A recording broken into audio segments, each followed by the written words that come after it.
Hello learners, welcome to Unit 3 of Integrated Learning. After completing this unit, you will be able to state need of integrated learning, list out the factors involved in integrated learning, demonstrate a concept using integrated learning as a pedagogy. What is need of an integrated learning approach? The multiple resources, changing society, making education relevant, and making education more manageable. What multiple resources? It takes into account of how children learn, the individual needs of each child, and planning joint classes by teachers, group of teachers, 2 or 3. So the student-teacher ratio is considerably appreciable here.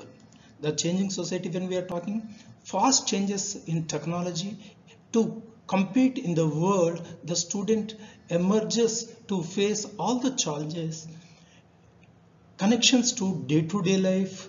At the same time, the concept learned are taught in one subject. The knowledge and the skills learned in one subject is not repeated in another subject. For example, thermodynamics in physics as well as chemistry. So the same concepts learned twice, it is unnecessarily wastage of time. Integrative teaching approach allows students to train effectively by solving problems from different fields and to gain a deeper and more systematic knowledge that can be applied to real life. The integrated teaching includes the following points. It's a combination of subjects, flexible student groups, more than one curricular subject, and emphasis on projects, sources that go beyond textbook. We can understand in a nutshell the integrative learning or integrated learning. Here, the various inputs during the process, then we get the crop as an output.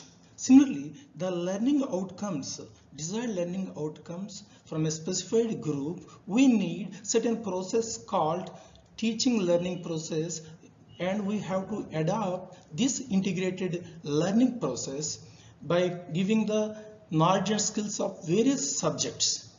So all together gives throughout the process and we achieve the desired learning outcomes. The same way, various inputs also required during the project.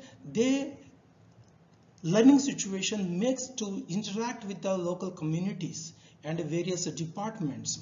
Not only the peers, even the parents and other society members also helps in gaining the knowledge and acquiring the skills by integrating all fields. Science can be treated as a window through which the child's experiences in other subject areas can be enriched and integrated into clear and meaningful picture.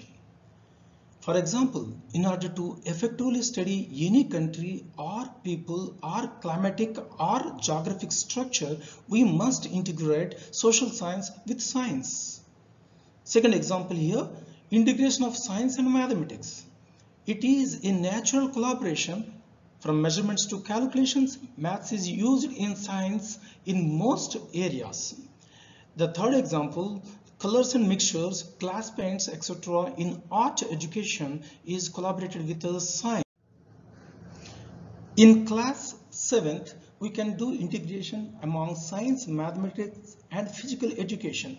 For example, the concept motion and speed, when we are talking about in class 7th science, chapter 13, the student learn what is speed and what is motion. That is practically practiced on the field, in the ground, playground and all in physical education as part of the theory as well as the practicals.